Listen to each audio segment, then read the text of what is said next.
ज़्यादातर लड़कियों को मतलब मोर देन 50% गर्ल्स को जो माहवारी के बाद क्रैम्प आना है वो स्वाभाविक बात है। अगर वो बहुत इजीली बेरेबल है तो उसमें मतलब काफ़ी मोस्ट ऑफ द गर्ल्स के अंदर में बेरेबल होता है, लेकिन उसके कुछ घरेलू नुस्खे जो हमारे पुराने लोगों ने ईजाद किए वो ज़रूर ट्राई करना चाहिए पहले मेडिसिन लेने से पहले।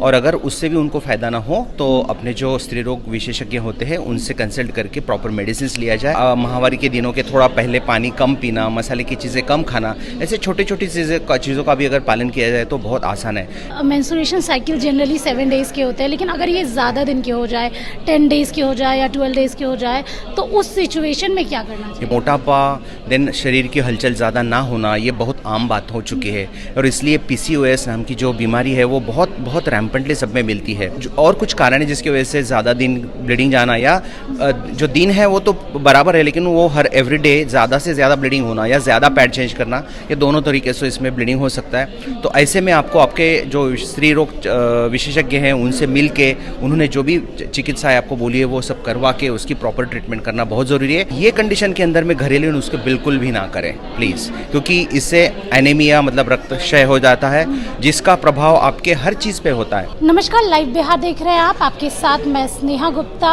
अक्सर बातें तो बहुत होती है, लेकिन जब लड़कियां बड़ी होती है ऐसी कई सारी चीज़ें हैं मेंटली भी फिजिकली जिसके बारे में नॉलेज होना बहुत ज़्यादा ज़रूरी है।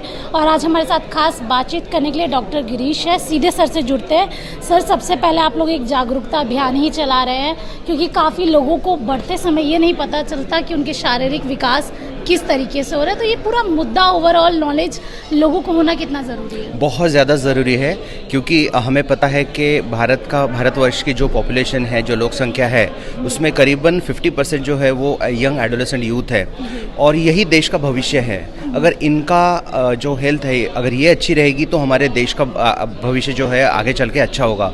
और ऊपर से जो गर्ल्स होती है, जो लड़कियां होती है, अगर उनकी सेहत अच्छी रही तो आने वाली जनरेशन वो अच्छी तरह से तैयार कर सकेंगे, बना सकेंगे और इन्हीं का ही बाद में जो हेल्थ है वो अच्छी रहेगी। इसलिए किशोरावस्था में जो भी प्रॉब्लम्स हो सकती है उसके बारे में चर्चा करना, उसके बारे में नॉलेज फैलाना, यह आज की बहुत बड़ी ज़रूरत है और वो हम करने की कोशिश कर रहे हैं। जिस किशोरावस्था की आप बात कर रहे हैं सर, लेकिन जिस तरीके से जब बढ़ती उम्र के साथ लोगों को नॉलेज कम होती है, एक्सपेरिमेंट ज़्यादा हो जाते हैं, तो उन लोगों को आप क्या कहना चाहेंगे? क्योंकि कम लोगों को पता है। चाहे हम बात करें मेंस्ट्रुएशन की तो हमेशा लोगों को सवाल काफ़ी रहते हैं, समझ में भी नहीं आता, तो उसके साथ कैसे डील किया जाए? यस, हम सारी जनता से यही अपील करना चाहेंगे कि सबसे पहली बात तो लड़का और लड़की इसमें भेद ना करे।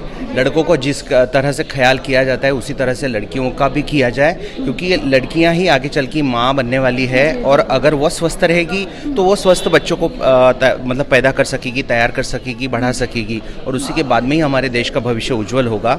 और जो भी बड़े जो डिजीज़ है जो आगे चल के बहुत मतलब लाइफ थ्रेटनिंग होते हैं, उनकी शुरुआत यही उम्र में कहीं से ना कहीं होती है। जो बचाना मतलब ये बोला जाता है कि prevention is always better than cure, तो प्रिवेंशन ये किशोरावस्था में या ये उम्र में भी बहुत आसान भी है और बहुत इजीली पॉसिबल है। उसके लिए सबने जागरूक होना बहुत ज़रूरी है। सर, पीरियड्स क्रैम्प्स के बारे में बात करें, क्योंकि जैसे जैसे बढ़ते हैं वैसे वैसे सारी चीज़ें भी हम लोग फेस करते हैं एवरीडे, हर मंथली ये सर्कल चलता है। तो अगर ज़्यादा तकलीफ़ हो रही है तो उसको कैसे क्योर किया जाए, उसका ट्रीटमेंट कैसे किया जाए? क्योंकि घरेलू नुस्खे पुराने ज़माने के लोग तो इस्तेमाल किया ही करते थे, लेकिन अब क्या किया जाए? करेक्ट। पहली बात तो पुराने ज़माने में और आज के ज़माने में दोनों का अगर कंपेयर किया जाए तो बॉडी स्ट्रक्चर तो सेम है। तो यूजुअली इसमें ये पाया जाता है कि ज़्यादातर लड़कियों को मतलब मोर देन 50% गर्ल्स को जो माहवारी के बाद क्रैम्प आना है वो स्वाभाविक बात है। अगर वो बहुत इजीली बेरेबल है तो उसमें मतलब काफ़ी मोस्ट ऑफ द गर्ल्स के अंदर में बेरेबल होता है, लेकिन उसके कुछ घरेलू नुस्खे जो हमारे पुराने लोगों ने ईजाद किए वो ज़रूर ट्राई करना चाहिए पहले मेडिसिन लेने से पहले। और अगर उससे भी उनको फ़ायदा ना हो तो अपने जो स्त्री रोग विशेषज्ञ होते हैं उनसे कंसल्ट करके प्रॉपर मेडिसिन लिया जाए।